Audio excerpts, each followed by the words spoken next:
Hey teacher friends, it's Monica Genta here, and we are back at it this week with another incredible episode of the Teacher Vlog.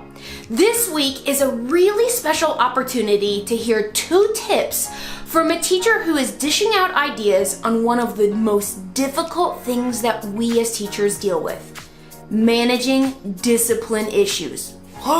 Right? Like, this is a struggle for us. But my new friend Esther Brunat is here coming at us with things that make managing the madness a little bit easier.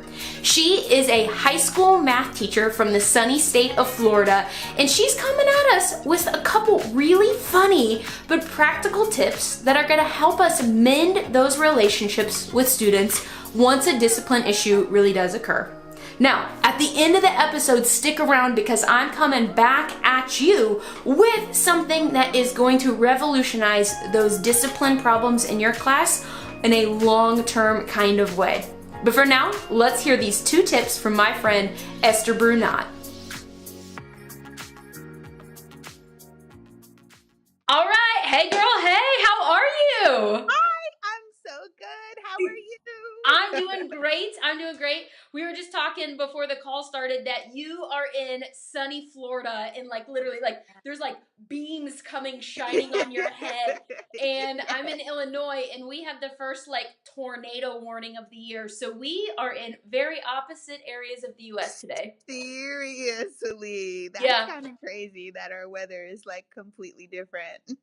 It's kind of like a day in the classroom, right? Never really know what to expect. So That is the truth. preach. Well, that's actually, I think that kind of segues perfect into what we're talking about today. You are dishing out 2 tips to help teachers with something that I think is just a struggle for so many people, and rightfully so. It's about discipline and how we kind of overcome that. So, why don't you tell us a little bit about your first tip, which is almost like repairing a relationship with a student after some sort of discipline issue has occurred? So, for me, like relationships in my classroom are really, really important. I like to make sure that all my kids are always on good terms with me. Because I know like when you like don't like a teacher, it's really hard to sit in their classroom. Like Right. why? And then if it's really hard to sit in their classroom, then it's really hard to learn from whatever they're trying to dish out to you for that day. So, but on the other hand, you have to discipline sometimes. Like Mm-hmm. sometimes there's behavior that requires a consequence. So, for me, every time I discipline a kid, I make sure that afterwards, after the consequence has been given and it's over now, I make sure that somehow I get a smile out of that kid Okay. afterwards. So for me, that might be going over there and cracking a joke. For me, that might be like just smiling at them, Mm-hmm. and letting them smile back. But there has to be some kind of interchange between the 2 people so that that kid knows that you're not holding that thing against them anymore. If you Mm-hmm. took the cell phone and you gave it back at the end of class, like next class period, like it's a new day, a Mm-hmm. fresh start, that kid needs to know like, oh, does this teacher still think of me in that way? Like, is that behavior defining me for that teacher? Because a Mm-hmm. lot of times that happens, especially if it's a repetitive behavior. But for me, I want my students to always know like, you're going to get that clean slate. Yeah. Because I believe that you can like that we can get through this together, and Mm-hmm. that does not define you because you might have just been having an off day, Right. Yeah. you So it's know like just not holding a grudge. I think sometimes yeah, one negative interaction happens with the teacher, and they're like, "Well, they hate me now. They hate me, exactly. and it's just downhill from here." So I love that. Just this like clean slate, not holding a grudge. Like, let's Yes. move forward. Yeah, they need to know they're forgiven. Like Yeah. that's just that simple. Like they just need to know Little that bit they're of grace. Nothing come wrong on with that. somebody. Yes. Yeah. Totally.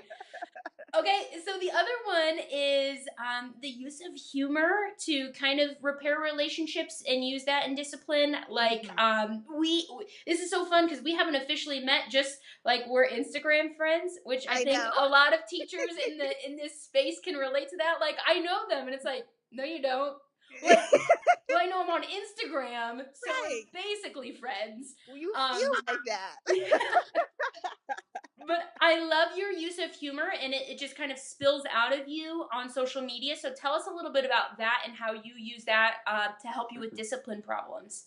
Okay, so um this is for me, like I sense a lot of like tone of voice. Like when a kid is talking to me, like I'm always paying attention to what tone of voice that they're talking to me in. Mm-hmm. And that might be, they're having an off day, or their tone of voice is completely fine, or whatever it is. But as soon as I hear something a little bit off in a kid's tone of voice, like I know, like if I say something else and my tone of voice isn't right, that it's going to escalate the situation. Right. I pay attention to stuff like that. Mm-hmm. So if I sense a kid is coming at me wrong, like this is my favorite one. Like a kid will say something about something I just told the whole class or something I just told them, and they come at me like a little sideways. I'm like, did you guys hear attitude? Like I'm not sure. Like it might be me. Like maybe I just need to clean out my ears. But I think maybe I heard a little bit of attitude. I'm not sure though. And the kid, like almost 9 times out of 10, immediately, like demeanors change. They're like, oh, I guess I said that a little bit weird. Yeah. Or if they say something, like one time a kid was like, I said hey, and then they would, what? And I was like, I'll just make like I'll just do that, like and they're like, oh, yes, Miss Brunat, like like I don't even have to use words sometimes. And it's immediate game changer for me. Love it. Hashtag game changer. Yes, game changer. That's my name. So Love I it. just think sometimes finding those little ways to diffuse the situation, man, could save you a whole bunch, because sometimes you get into this thing with a kid where they want to one up you and then you want to one up them. Mm-hmm. But if you can fizzle out whatever's causing that kid to like escalate a little bit, I think that eliminates probably like 90% of my behavior issues for sure.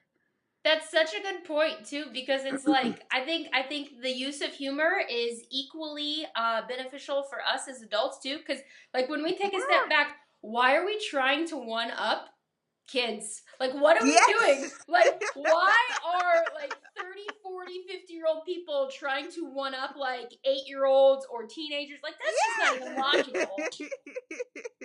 No, it's brilliant. I love it.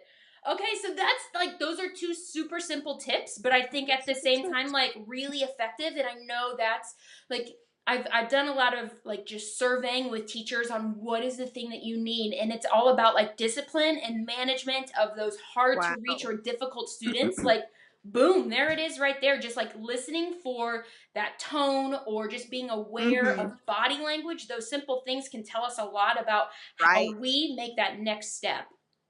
Agreed. Girl, I'm picking up what you're putting down. I like it. All right. Any final thoughts for people who are watching the vlog today? Oh my gosh. I hope like if you guys end up using this and in your classroom, like please let me know, like find me and talk about it, because I love hearing teacher stories. I love hearing how people are connecting with their students in their classrooms. So please, like, if it works for you, reach out. I would love to talk and just know about your story. All right. Was that episode not so fun? God, here's the cool thing about this teacher vlog. It's just about teachers like me and like you and like Esther who are crushing it for kids in the classroom, and we're having a conversation because we can all relate on these sometimes really difficult topics. Now, she mentioned the term game changer, that these ideas have been game changers in her classroom. Friends, I got this really cool thing happening that starts December 1st. It's a 21-day teacher challenge that's all about 20 game-changing ideas that will revolutionize your classroom when it comes to motivation, engagement, and even discipline. We are joining with teachers from all over the United States for this 21-day challenge that starts on December 1st. And here's the best part. You can earn up to 20 PD credit hours. Like, what? Yes, best part, it's professional development in your pajamas because it's all happening online on the Facebook. If you want to be a game changer along with me and teachers from all over, visit www.monicagenta.com/challenge and you can sign up and learn about some other really cool ideas similar to this one about discipline in a really fun and effective professional development setting. Guys, if you liked this episode, share it, like it, comment on it, subscribe. Make sure that it's getting into the hands of as many teachers as possible. Thanks for being part of this episode. And remember, hey, you got this. We'll see you next week.